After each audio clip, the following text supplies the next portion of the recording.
앉으세요.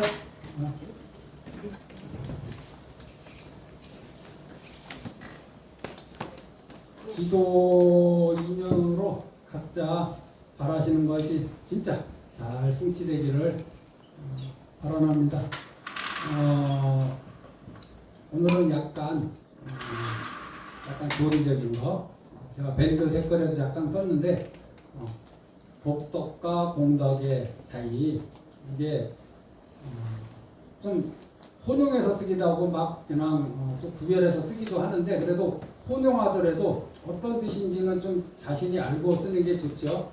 그리고 글을 읽기에도 좋고 법문 듣기에도 좋고. 복덕은 우리가 흔히 얘기하는 복 많이 받으세요 하는 수명복, 건강복, 재산복, 사람복 이런 것들이거든요. 세상 살아가는데 도움이 되는 복들, 이게 이제 복덕이라고 그러고, 공덕은 덕자는 똑같은데 뒤에 붙은 앞에 이제 복이냐 공이냐, 공덕은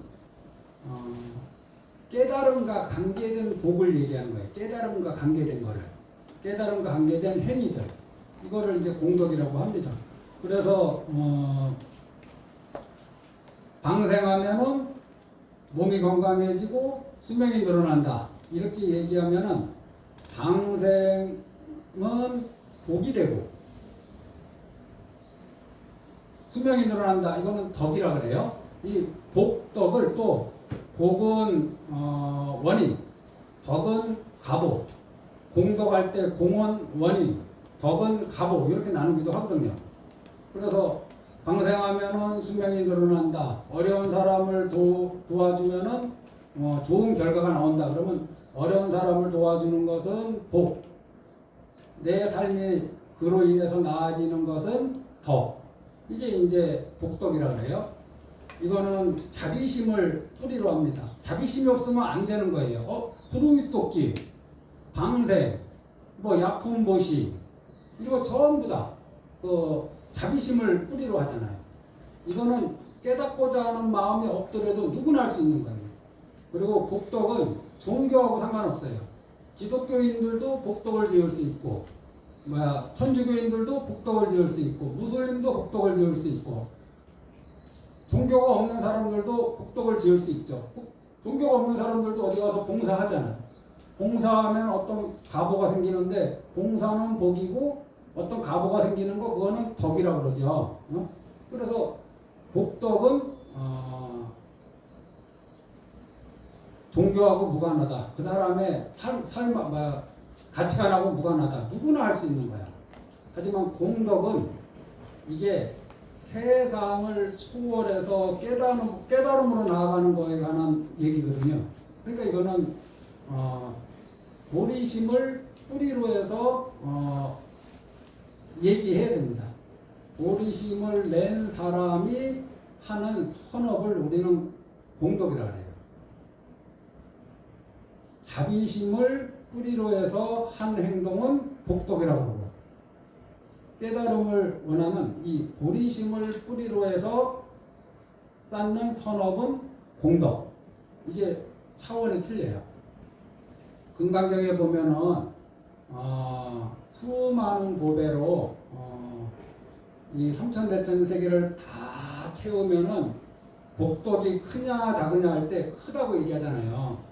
이 삼천대천 세계를 칠보로 가득 채우는 것은 복이에요. 그 다음에 그로 인해서 좋은 가보를 얻는 것은 덕이고, 그런데 이것이 무엇에 미치지 못한다 그래요. 무주상으로 보시하는 것에 미치지 못한다 하잖아요. 이거는 무주상은 보리심하고 관계된 거거든. 그래서 무주상으로 무엇을 하는 것은 공이고, 무주상으로 선업을 닦는 것은 보시하는 것은 공이고, 그로 인해서 깨달음을 얻는 것은 덕이 되죠. 금강경에서 그렇게 얘기했잖아요. 무화상으로 일체선법을 닦는다라는 그런 법문도 있죠. 금강경에 무화상으로 일체선법을 닦는다. 그러니까 선법이 무엇이냐가 중요한 게 아니라, 방생하면서도 이게 보리심을 뿌리로 두고서 방생하면은 이 결과는 깨달음이야. 그런데 어떤 수명의 갑오 또는 가족 건강에 대한 갑오 이런 거를 기대하면서 방생하면은 그 갑오는 이제 복덕이 되는 거죠. 복이 되고 하나는 복이 되고 하나는 깨달음을 이루는 공이 되는 거야. 제가 말을 좀 왔다 갔다 해도 다 이해하시겠죠? 그래서 선어 어떤 제가 이제 일률적으로 뭐 이런 거 자비나눔, 불의돕기, 방생 이런 거는 복덕이고 경전독송, 연불, 자해감 뭐 이런 거는 공덕이다라고 구별했지만은 이거는 껍데기만 구별한 거고 사실 연불할 때 우리 아들 잘 됐으면 좋겠다 하는 마음으로 연불하면은 그거는 보리심에 뿌리를 둔 것이 아니기 때문에 이거는 공덕이 되지 못하고 복덕이 돼요. 어려운 사람한테 빵 요만큼 주면서도 당신도 깨달음의 길을 가기를 내가 한 이 보시가 깨달음의 자양분이 되기를 이런 마음으로 한다면 이것은 빵 하나 주는 이 제보시지만 이거는 복덕이 아니고 공덕이 된다. 그 선업을 하는 그 마음자리가 어떤 마음이냐에 따라서 복덕이 되기도 하고 공덕이 되는 거지 그 행위 갖고 구별하는 것은 이건 껍데기만 보고 얘기하는 거다. 우리 요번에 아미타경, 무량수경, 법공양 이제 해양됐거든요. 마찬가지라. 이 일로 인해서 우리 사업이 잘 되고 우리 남편이 건강하고 우리 애들이 공부 잘하고 이러면 복덕이 되는 거고 이 인연으로 내가 극락왕생에서 또 이 동참한 모든 우리 가족들이 극락왕생에서 깨달음을 얻기를 바라옵니다. 그러면 이게 공덕이 되고 이렇게 복덕과 공덕이 좀 다르다. 어떤 마음을 가져야 되느냐? 금강경에서도 그렇고 스님들도 뭐라 그러냐? 어떻게 해야 되냐? 이 복덕으로 다가오는 분들을 공덕으로 마음자리를 바꾸는 걸로 자꾸 우리가 법문하고 알려주고 하는 게 우리 스님들이 할 일이에요. 우리 또 스님들도 그 길을 가야 되고 100%라고 하면은 제가 불자님들 무시하는 거고 불자님들을 최대한 존중해서 99.99% 복덕으로 옵니다. 복덕으로 와요. 복을 받기 위해서 와요. 99.9999 이분들을 공덕으로 안내하는 것이 부처님 경전이고 우리 출가인들이 가는 길이고 제가 불자한테 같이 가자고 얘기하는 부분입니다. 그러니까 이게 쉽게 먹히지는 않는 거 저 알아요. 뭔 얘기를 해도 복이 제일 중요하니까 세상살이 할 때는. 그래 이건 이렇게 하고 또 하나가 뭐냐 이제 개념을 좀 우리가 좀 정리해 둘 게 있는 게 절에서 거사님, 처사님 이거 구별 많이 혼용해서 쓰죠. 처사라 하기도 하고 거사라 하기도 하고 이게 기본적으로 처사는 유교식 용어라고 생각하시고 거사는 불교식 용어라고 생각하시면 돼요. 처사는 유교 문화에서 쓰는 용어고 거사는 불교식 용어다. 이게 왜 그러냐? 옛날에 보면은 세상 명리에 관심 없고 산속에 이렇게 숨어 사는 사람들이 있었잖아요. 벼슬 같은 거에 관심 갖지 않고 또 그런 사람이 있는 반면에 나는 벼슬에서 20년 하겠다고 그냥 서울로 그냥 부득불 가갖고 과거 시험 보는 사람도 있었잖아요. 근데 왕 입장에서 보면은 왠지 저 산속에 처박혀서 이 벼슬살이에 관심 없는 사람들이 좀 있어 보이거든. 그리고 또 그 안에 기량이 출중한 사람들도 있었고 뭐 욕심 이런 거에 관심 없으니까 권세 이런 거에 관심 없으니까 마음이 담담하잖아요. 그래서 중국 초기 은나라니 뭐 이럴 때 그걸 스물 은자 써서 그런 사람들을 숨어 있는 사람들을 은인, 은자 이렇게 불러요. 그래서 뭐 대나무 숲에 뭐 7명의 현자가 살았다 해서 뭐 중림 칠연이라고도 하고 그러면 그 시대의 왕들은 어떻게 하든지 그런 사람들을 좀 데리고 오고 싶어 해요. 그러니까 왕이 직접 가 또는 가장 신이 많은 사람이 가서 설득하고 권유하고 해서 그 사람을 데리고 올라 그래요. 이 사람들이 그래서 나오기도 하고 안 나오기도 하는데 나온 사람들 중에 우리가 많이 아는 사람이 누구냐면은 그 뭐야 제갈공명 같은 사람들. 그럼 유비가 찾아갔지 공명이 유비 찾아와서 나 벼슬 좀 시켜주세요 한 게 아니거든요. 그 다음에 그 뭐야 유방의 그 장자방이라고 하는 그이도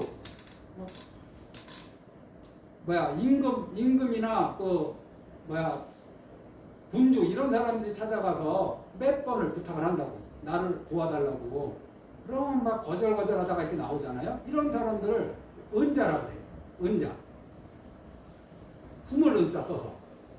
그 다음에 시대가 바뀌면서 이 은자라는 말이 높을 고자 써서 뭐 은사라고도 하죠. 은사.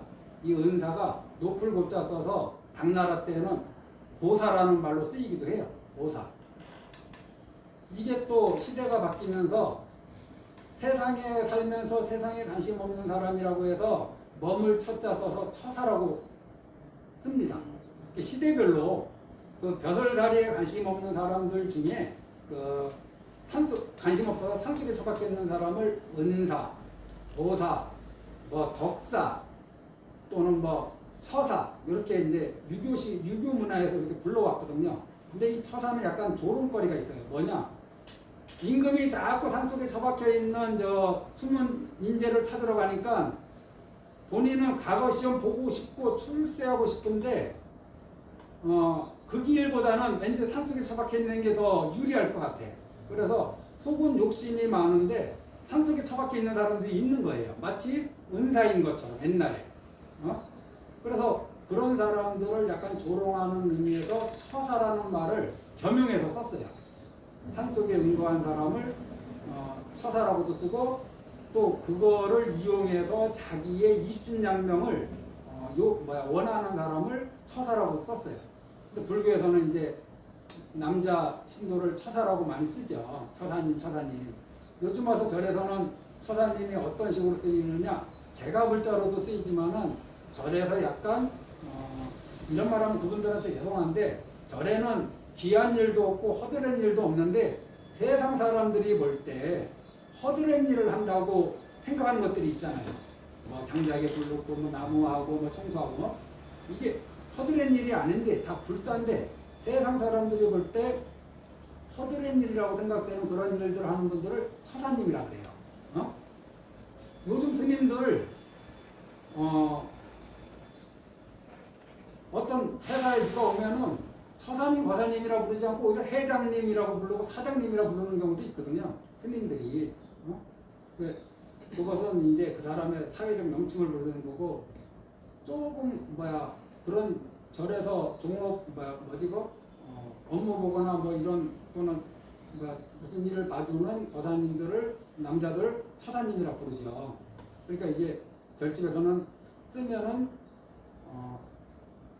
별로 좋지 않다. 처사란 말을 쓰지 말고 거사를 써라. 거사는 뭐냐? 출가하지 않은 제가불자인데 한 집안의 경제적인 이런 부분을 책임지는 가장 이런 부분을 우리가 가장 역할을 하는 분을 우리가 거사라고 부르거든요. 머물거자야. 똑같아. 머물거자, 거사. 집에 머무는 사람, 집에 머무는 선비. 그래서 한 집안의 경제적인 문제 또는 집안의 어떤 여러 대소사를 결정하는 그런 남자를 불교에서는 거사라고 불렀다. 좀 돈 많은 사람을 거사라고 불렀는데 그 이후로는 그 뜻이 약간 변절됐어요. 그래서 불교에서는 절집안에서는 처사라고 부르지 말고 뭐라고 불러야 돼? 거사라고 부르면 더 좋다. 집에 있는 분들도 거사님이라고 부르는 게 좋아요. 제가 제 입에서 처사님이라고 누구 부르는 거 들어보신 적 있어요? 한 번도 없을 겁니다. 저는 어느 남자로 오신 분들을 절대 처사님이라고 부르지 않아요. 그거는 우리 불교식 용어가 아니기 때문에. 저는 늘 거사님이라고 불러요. 그거 누가 오든 남자신 분은.